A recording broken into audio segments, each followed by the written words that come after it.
అందరికీ నమస్కారం. ఇక్కడికి వచ్చేసిన ప్రతి ఒక్క తెలుగు తమ్ముళ్ళకి, పార్టీ అభిమానులకి, జేసీ అభిమానులకి, మరి ఈరోజు జరుపుకుంటున్న 44వ తెలుగుదేశం పార్టీ ఆవిర్భావ దినోత్సవం శుభాకాంక్షలు. మనందరికీ కేవలం ఒకరితో ఇద్దరితో అని కాదు, ప్రతి ఒక్కరికి ప్రత్యేకించి శుభాకాంక్షలు. మీ అందరూ గమనించాలా, ఆనాడు అన్న నందమూరి తారక రామారావు గారు బడుగు బలహీన వర్గాల కోసం అయితేనేమి, ప్రతి ఒక్క తెలుగు తమ్ముళ్ళ ఆత్మ గౌరవం కోసం అయితేనేమి ఆ రోజు ముందడుగు వేశారు. మరి ఈనాడు మన చంద్రన్న గారు మన రాష్ట్ర భవిష్యత్తు బాగుండాలని చెప్పి, అదేవిధంగా మన భావితరాలు అంటే మన పిల్లల భవిష్యత్తు కూడా బాగుండాలని చెప్పి, ఈ రాష్ట్రం ముందుకు వెళ్ళాలంటే ఖచ్చితంగా మనం మళ్ళా పౌరులకు వస్తేనే బాగుంటుందని చెప్పి చూసాము. మనము గత 5 ఏళ్ళ అరాచకాలు చూసాము.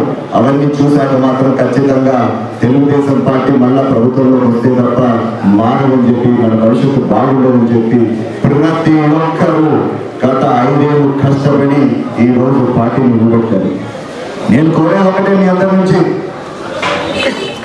మీ అందరికీ నేను ఒక్కడే కనిపిస్తున్నాను. నాకు చంద్రన్న గారు ఒకరే కనిపిస్తున్నారు.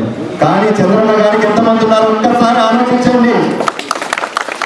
ప్రతి ఒక్కరిని చూసుకోవాలంటే ఎక్కడో చిన్న లోటుపాట్లు జరుగుతూ ఉంటాయి. 100 కాదు, లక్షల్లో ఉన్నారు జనాలు. అయినా కూడా చాలా వరకు ప్రయత్నం చేస్తూనే ఉన్నాడు. ఎక్కడెక్కడైనా చిన్న సమస్య వచ్చినా కూడా అక్కడ చంద్రన్న గారు అయితేనేమి, ఇక్కడ మనమైతేనేమి ప్రతి పనులు తిరిగి పరిష్కరిస్తున్నాం. చిన్న చిన్న లోటుపాట్లు ఉంటాయి, అలగద్దండి. ఏమన్నా ఇబ్బందులు ఉంటే రండి, దయచేసి ఏమన్నా స్వేచ్ఛగా మాట్లాడండి.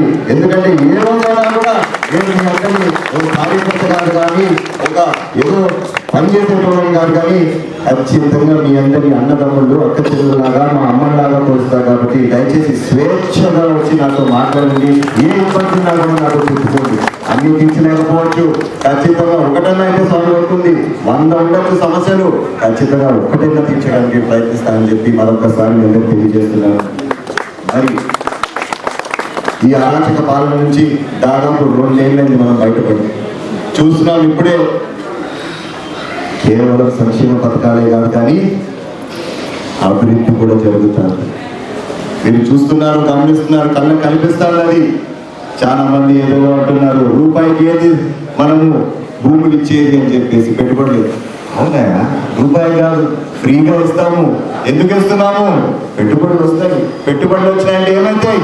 ఉద్యోగాలు వస్తాయి. ఉద్యోగాలు వస్తే ఏమవుతుంది? ఒక సాధారణ మనిషి రూపాయి సంపాదిస్తున్నాడంటే వాళ్ళ కుటుంబం అంతా బాగుపడదా? ఒక కుటుంబంలో ఎంతమంది ఉంటున్నారు? ఒకరు కాదు, ఇద్దరు కాదు, ముగ్గురు కాదు, నలుగురు. ఇమాజిన్, ఒక ఉద్యోగం వల్ల నలుగురు బాగుపడుతున్నారంటే తప్పే ఉన్నాయా? మనం 99 పైసలు అయితే నేను ఈ ఫ్రీ ఇచ్చేదానికి భూమి. సో గుర్తుపెట్టుకోండి, ఇవన్నీ చంద్రన్న గారు చేస్తున్నారంటే ఎవరి కోసం చేస్తున్నారు? మనం బాబు కోసం చేస్తున్నారని చెప్పి మరొకసారి నేను అందరికీ తెలియజేస్తున్నాను. అదేవిధంగా మీరు గమనించాలా, మన తాడిపత్రి ఈరోజు ఈ విధంగా ఉందంటే ఎవరైనా సాధ్యం.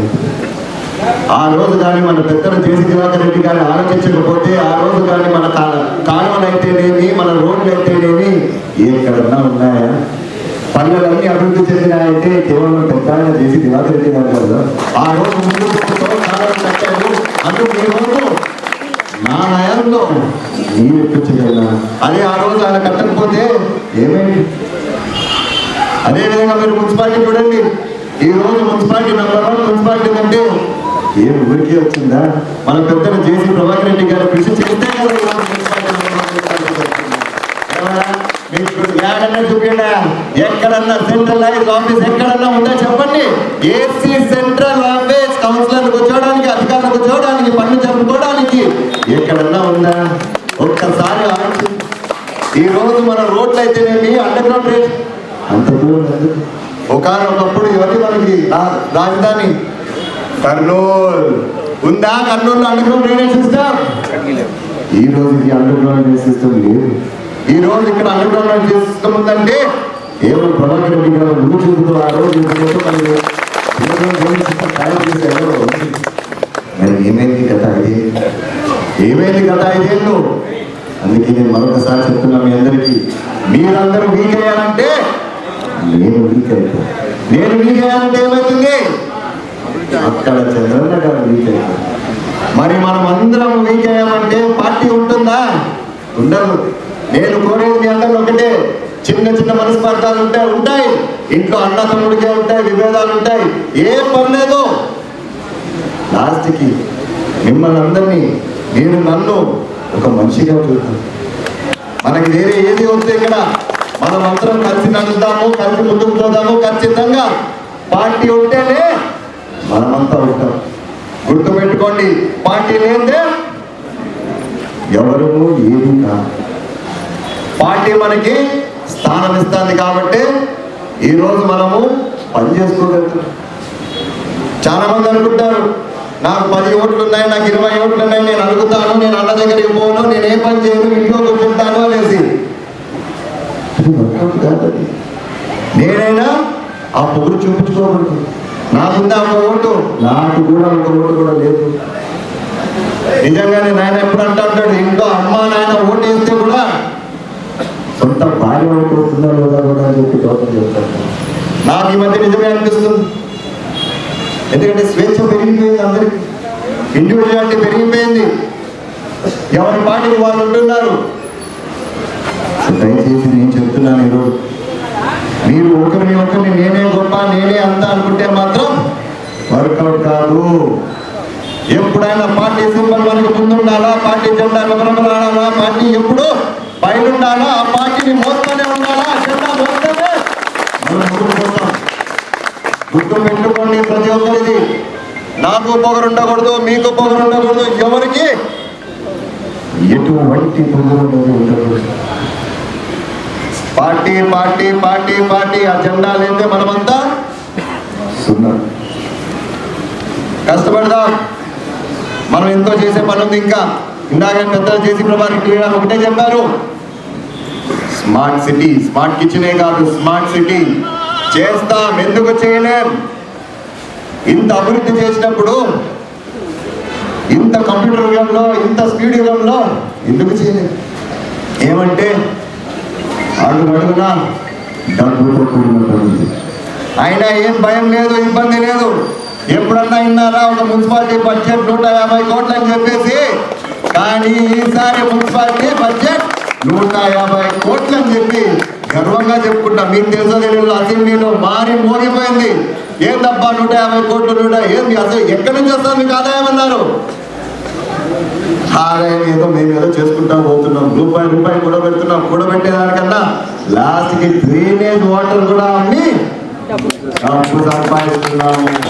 24 గంటలు క్షణం క్షణం ఎప్పుడు చూసినా నా తాడిపత్రి నా తాడిపత్రి నా తాడిపత్రి అంటానే ఉంటాడు. మళ్ళీ ఆయన ఒక్కడే నా తాడిపత్రి అంటే అవుతుందా? మీరందరూ కూడా మా తాడిపత్రి మా తాడిపత్రి అంటే ఆ స్వరానికి ఈ తాడిపత్రి అనేది కలిసి మనకి అభివృద్ధి చెందుతుంది. కానీ ఆయన ఒక్కడే మా తాడిపత్రి అంటే కాదు. సో దయచేసి నేను మళ్ళొకసారి కోరుతున్నా, ఇక్కడ లేని వారికి కూడా మీరు చెప్పాల్సిందేదే. దయచేసి దయచేసి దయచేసి గుర్తుపెట్టుకోండి, మీరందరూ చేస్తేనే ఈరోజు అభివృద్ధి చెందుతుంది. కాబట్టి చిన్న చిన్న విషయాల కోసం అడగద్దు. ఏమున్నా వచ్చి చెప్పండి, మాట్లాడుకుందాం. మరి మరొకసారి మీ అందరికీ ధన్యవాదాలు, కృతజ్ఞతలు. ఎప్పటికీ మరవలేము. నాకు పెద్దలు చెప్పినట్టు ఎస్, నాకైతే ఒకటే ఉంది, ఒట్టి తాడిపత్రి మున్సిపాలిటీ కాదు, మొత్తం నియోజకవర్గం అంతా నంబర్ 1 నియోజకవర్గంగా చేయాలని చెప్పి నాకైతే ఉంది. మరి మీ సహాయం కావాలి నాకు. అది మీరందరూ ముందుకు వస్తే నేను 10 అడుగులు ముందుకు వేసేదానికి సిద్ధంగా ఉన్నాను. ఆల్రెడీ చేస్తున్నాను, పరిగెత్తుతున్నాను, చూస్తున్నాను. మీకు నీళ్లు కావాలంటే కూడా, నీళ్లు రాని టైంలో కూడా నీళ్ళు వచ్చేదానికి నేనెంత పోరాడాను నాకు తెలుసు, నాతో పాటు పోరాడాను వాళ్ళకి తెలుసు. నేను ఇది ప్రతి ఒక్కరికి చెప్తున్నాను. ఊరికే అనుకుంటున్నారు, యాడికాలు ఇచ్చేటోడు బండి ఇచ్చాడు, ఇచ్చేటోడు పెట్రోల్ పోసాడు, నా సాయం అంతా నేనేసాను. ప్రతి ఒక్క రైతు ట్రాక్టర్ ఇస్తే ఈరోజు యాడికి కాలం ఒకటే కాదు, యాడికి నుంచి వడుగురు ఒకటే కాదు, వడుగురు నుంచి యాడికి, యాడికి నుంచి మళ్ళీ ఇటు సైడ్ పప్పూరు, అన్ని కాలువకి నీళ్ళు ఇచ్చే విధంగా ఇదంతా ప్రతి ఒక్కరు ముందుకు వచ్చారు. కాబట్టి నేను అడుగుతున్నాను, ఈరోజు తాడిపత్రిలో కూడా, టౌన్లో కూడా నాకు అదే సహాయం కావాలా మీ అందరి నుంచి. మీ అందరు చేస్తారని నమ్మకం ఉంది. మరి ప్రతి ఒక్కరికి ధన్యవాదాలు. Thank you so much. జై ఎన్టీఆర్, జై తెలుగుదేశం పార్టీ, జై చంద్రన్న.